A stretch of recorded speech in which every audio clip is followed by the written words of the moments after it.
parting the river like Moses, a dying child, and violating a taboo. We're going to talk about all that and more on today's reaction and review of Witch Hat Atelier, Episode 7. Yo, what's up? Welcome back. Welcome if you're new. My name is Mark, and today we're talking about Witch Hat Atelier, Episode 7. If you want to see my reaction to it for free, you can check it out in the description down below and in the pinned comment.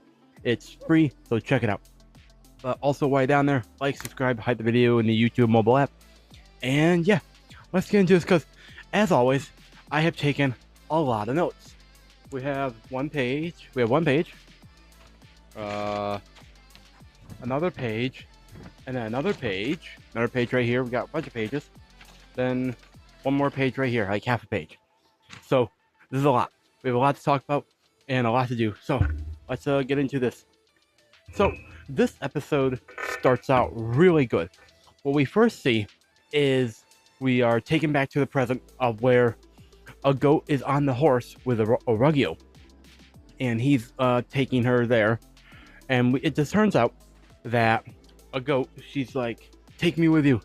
I believe I can do this. I trust me. I promise I can be helpful." All that jazz we talked about last episode. But this time around, she's like, "Yo, I can do this." And Kiefer's like, you haven't taken the second test yet. You can't cast in front of people until you at least pass the second test. That's basically what he's saying. And then Orugio's like, "Yo, I'll take her with me. Let's go. I'll go on ahead." And then basically decides they make it a group project, a group lesson, and everyone goes because of course they do.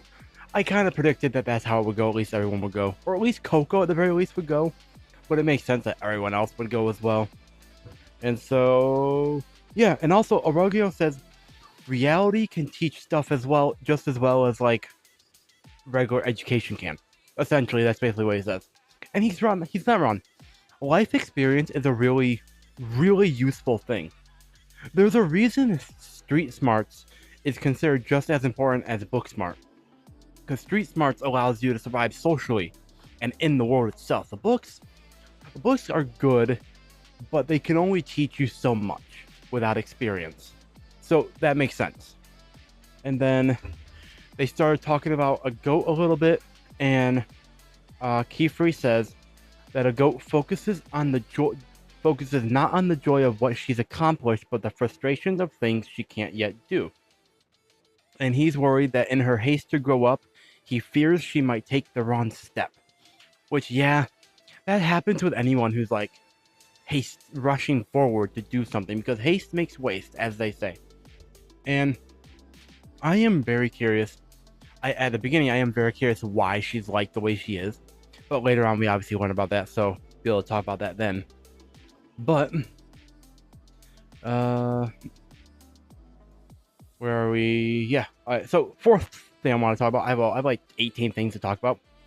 The fourth one is that when they get there, Orugio's like, "Yo, help out with this. Dry them off." And she's like, "What? I can. What else can I do? I can do more."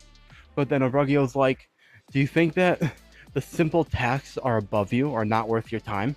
Essentially is what he's saying. And it does kind of seem like she thinks that. And then I am like, "Yo, this is my own thoughts."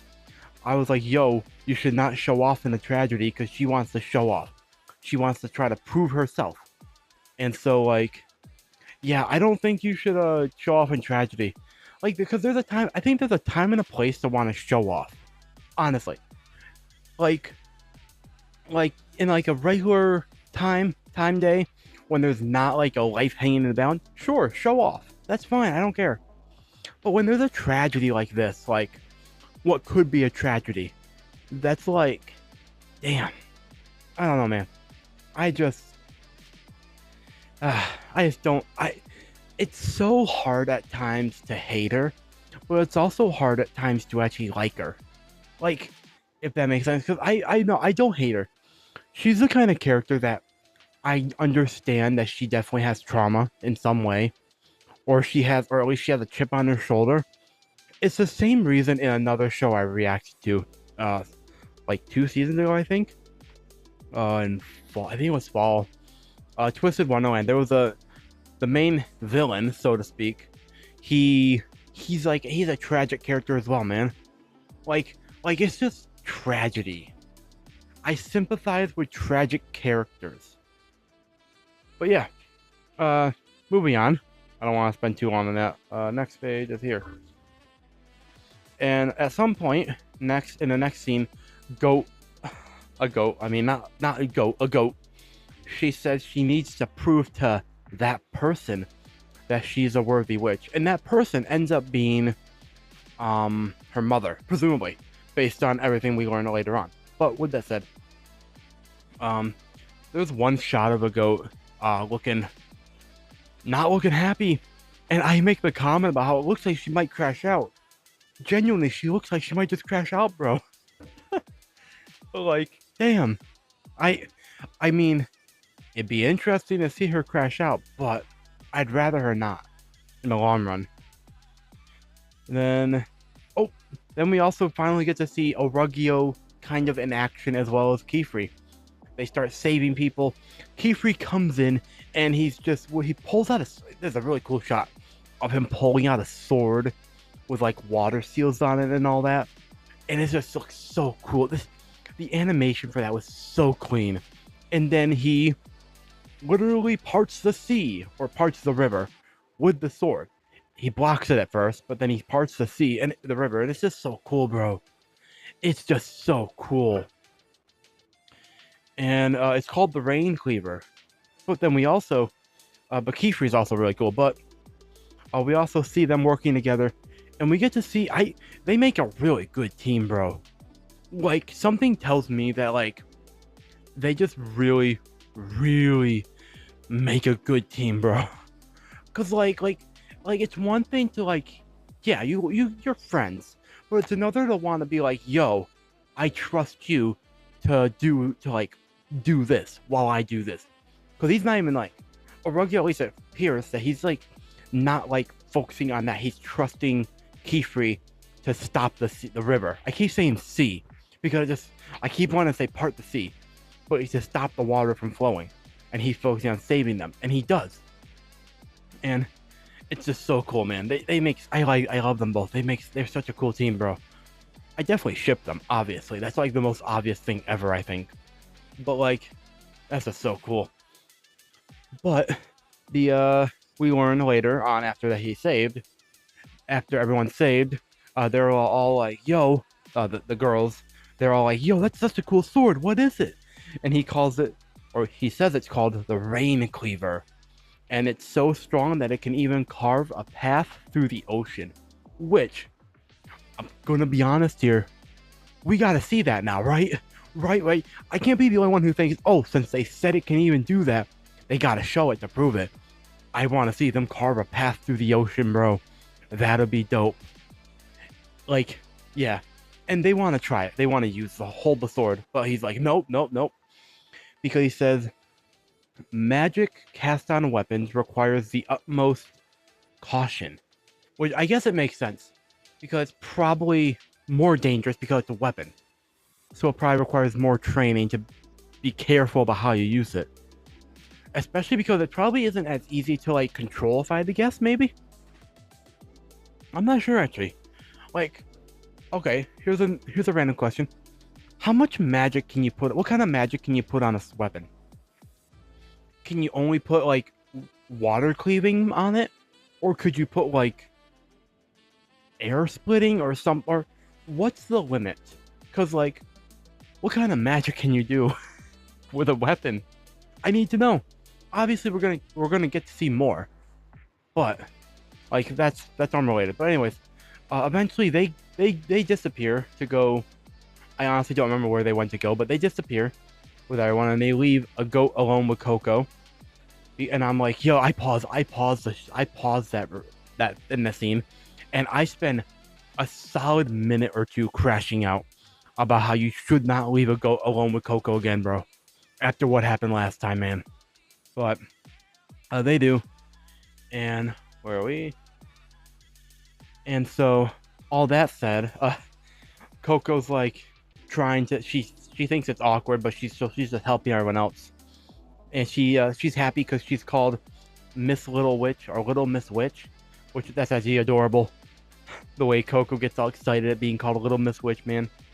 But then, unfortunately, Kustis, the kid, being a kid, he wants to help, and so he tries going down the river, climbing down like he attaches a rope to a giant tree, and he tries to rappel down, which he gets halfway, I'm pretty sure. Unfortunately, the tree gives out because of course it does. The kid didn't look like he weighed that much, so I am curious how the tree happened to give out. But that doesn't matter. And so everything collapses, and it's a problem.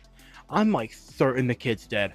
It looks like a situation where that kid would be dead, but for plot reasons he can't be probably. And then because there's a goat and Coco there, Dagada, the like, I don't know if he's the dad actually, the guy who's like begging everyone who is begging them to help. He begs the goat to save Kustis, which yeah, fair enough, because she is a witch technically. I mean, she's not allowed to cast magic in front of others because like that again, like there are things that you have to like know and all that to not do and all that, and she does technically. So like technically she's a witch, but also technically is she not? What makes a witch, really? If you're an apprentice, are you a witch? Or is like a witch like a title, like an actual like title card that you earn, sort of thing? Doesn't matter. I'm getting off track. And hold on, I'm trying to figure out what this says. Okay, okay. My writing's pretty good, all things considered, but I can't read what this part is. So, made. Oh, okay, I can read it now. Okay, so I wrote down that the scene made me tear up because it did. When he's on his knees begging a goat to help, that whole scene made me tear up, man. That was emotional, bro. You can probably see in the reaction my tears like starting to well up. I don't know if they fall, but they definitely appear. But then, after he begs her, a goat thinks, this is my chance. And, like, technically, yeah. I don't know how I feel about that, man. I'm gonna be honest here. I don't know how I feel about a goat feeling like, yeah, this is her chance. Like, I get it. But at the same time, this is not the situation to be, like, trying to just show off. As I said, you shouldn't be trying to show off in a tragedy. But anyways, I gotta take a sip of my drink. Much better. But then, as the goat starts to think that, people start asking her what kind of spells she's going to use, how she's going to do it, and all that. And then we get to see a little bit more backstory into her. In her apparently, growing up, she was called, like, basically called average. Or, like, she's okay, but she's not meeting expectations, stuff like that. Like, others are better than her. Whole thing. And she wants to prove them wrong. And we also learn that she's her quote-unquote daughter, whoever her is. Obviously someone important, but I don't know who that is. And she's basically, from what I can tell, she's basically cast aside by her family, or at least by her mother. Because, like, her mother won't take... I'm pretty sure it's her mother. Her mother won't take her on as her apprentice. Because, like, she's not up to standards. And, damn, man. This feels... Oh, the reason I'm bringing this up again is this feels a lot like a character from Disney Twisted Wonderland, the animation that I reacted to that I mentioned earlier. The main antagonist, Riddle, he also had a similar upbringing that he was brought to be perfect. The difference, however, is that he breaks himself essentially and traumatizes himself just to be perfect. Whereas a goat, she breaks but fails to be perfect, essentially. Like, she breaks herself to try to be perfect, but she doesn't succeed. Whereas Riddle, he does succeed technically at being perfect, being everything, but at the cost of himself. They're so similar in a way, yet also slightly different. And,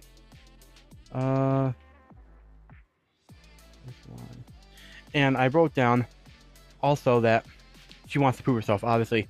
but this is also why she kind of hates slacking off, I guess.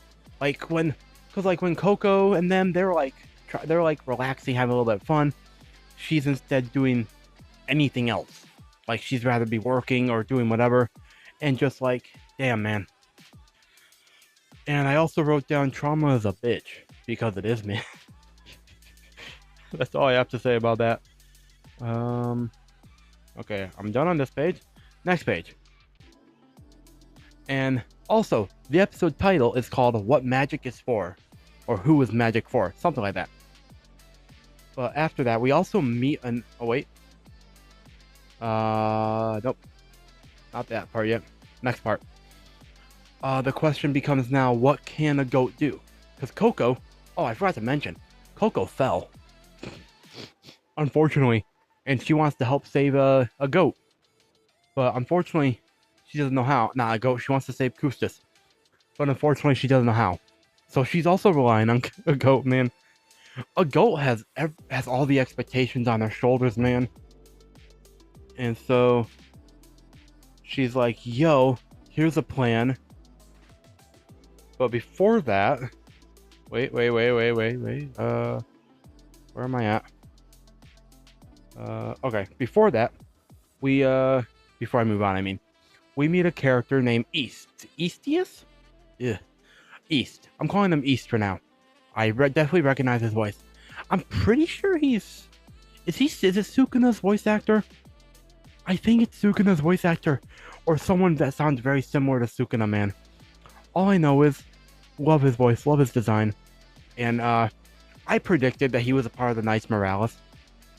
Simply because of the trailer that we had saw, and the OP as well, actually. Where we saw him, who I was pretty sure was him, I didn't know for certain until we saw his face. But he's standing there, like, with the red and all that. He's the Knights Morales. But anyways, moving on from that for now. Moving back into the scene with a goat in them. Oh, Eastus, we met him because he received a report that there's something going on at where they all are. Anyways. Back to where a goat and Coco are. Coco comes up with a plan. She basically plays charades for a moment for a goat to understand about the link rings that Arugio left them. And like, yeah, that's a smart plan, bro. And so the plan is to use that, drop that down so that Coco can dry her hands off. Dry her like stuff off so she can draw. Because she can't currently draw because everything's soaked. Obviously, again. This is the second time her bag has been soaked with everything, bro. That's so funny. Actually, the fact that it happened a second time, I didn't even think about that. But then we learn from a goat that while Coco's drying, we learn that from a goat that when you need to draw a spell in front of outsiders, you have to hide your hands under your cloak and draw with muscle memory, because obviously they can't know that it's so easy to use magic. That's obvious. That's like the whole reason this all started with Coco. So like obviously that makes sense. And so a goat is like, how do we distract them so that Coco can do her thing? Then a goat's like, I know, giant bird.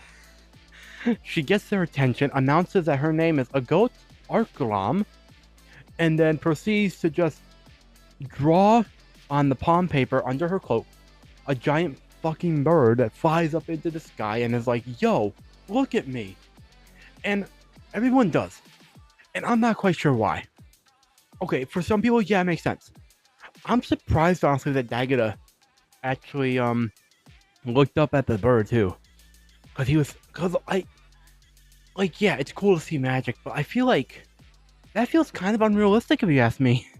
And obviously, realism and magic, obviously, they don't go hand in hand, but they kind of can if you think about it.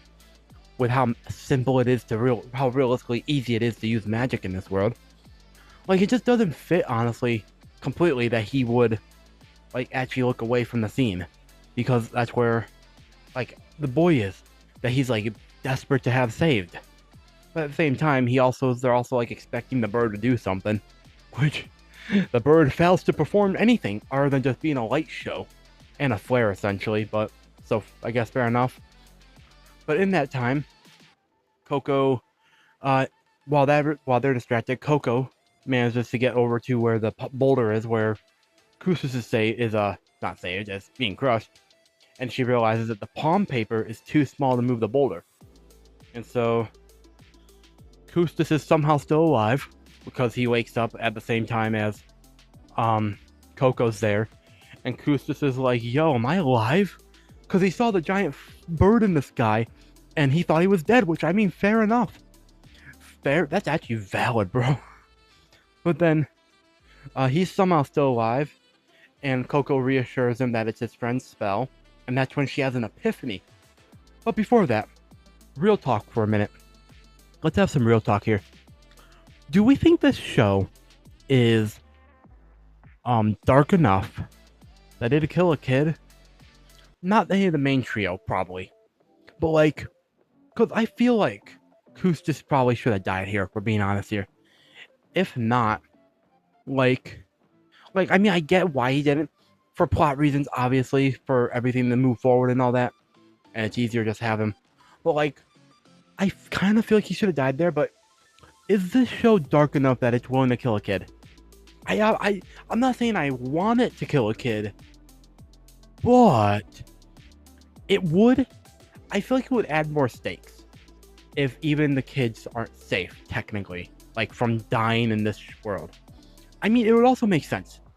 You'd think it makes sense actually with how easy it is to use magic that a kid could die for some reason or some other reason. Because like, yeah, yeah, there are stakes obviously with like her mother and all that, but like, it's different when when it's a kid.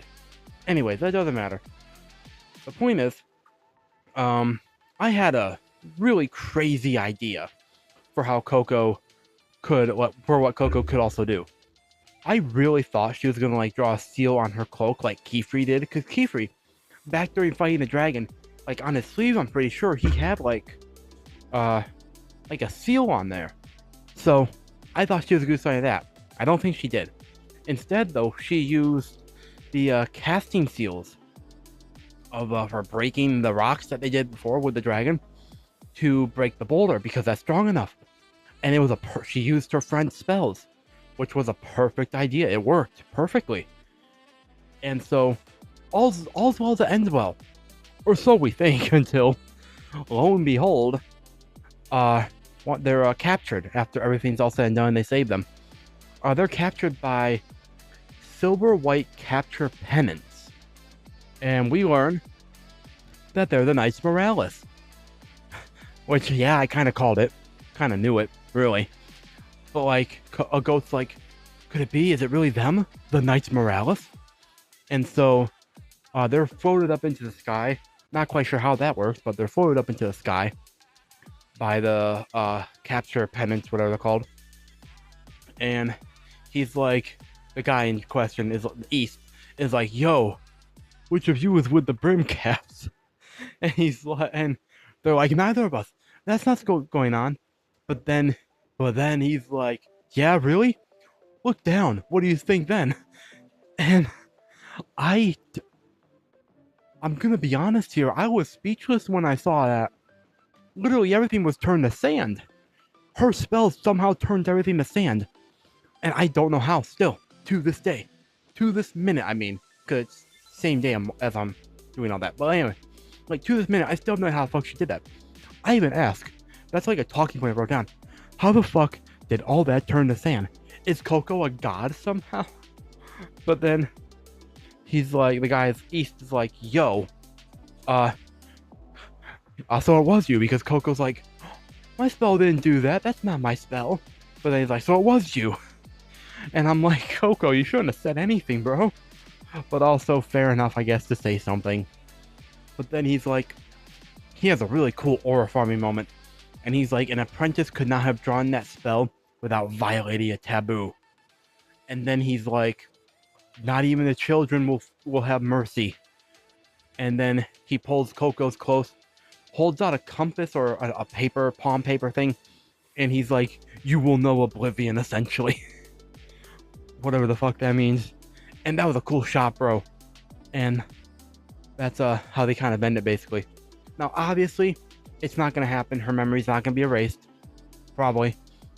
and Keyfree or Arugio are gonna come in and save her, and then probably beat the guy up maybe or scare him away. I'm not quite sure how that's gonna go, but obviously she's gonna be saved. All's well that's gonna end well, probably. And the last question I had was, is this set up by the Brim Caps, or is Coco using something like using special ink or something? Because like the question I have is, this could have been already told in one of the earlier episodes. I just don't remember. But are there different types of special ink to like write the seals with? If there is, could she be somehow using one of those? Or, because originally my thought was like, is Coco somehow more powerful? But then I remembered, of course, that obviously it can't be, because that's not how the magic works in this world. You aren't magically powerful. You just use a pen and ink, bro. So obviously it's not that. Unless Coco's a god, or half human out. I don't know. But like, I don't know, man. I have questions still. But what I do know is that we're going on 30 minutes long, bro. This was a really, really good episode. And I'm so curious what your thoughts are in the comments down below. With that, let me know also, like, what your favorite part of the episode was. And again, you can check out the Patreon for the free full-length reaction down below. Honestly, I'm probably just going to start making a lot of the reactions free going forward like I have been. Occasionally, I might make one not free. It really will just depend. But for the most part, they'll be free, so you can follow along with the review. Because, why not? I think it's might as well. Yeah, with that said, thank you all so much for watching. Like, subscribe, hit the notification bell, like the video. Patreon down below, comment down below, do all that good jazz. And of course, you get a shout out beginning and end of every single one of my videos. Helps me out a lot, and allows me to do what I do. Seriously, it means the world to me whenever you support me. And like, please keep supporting me. It means a lot, helps me a lot, honestly. Yeah, with that said, until next time, my name is Mark. Never stop being yourself. Stay safe out there, and I will see all you incredible people in the next video.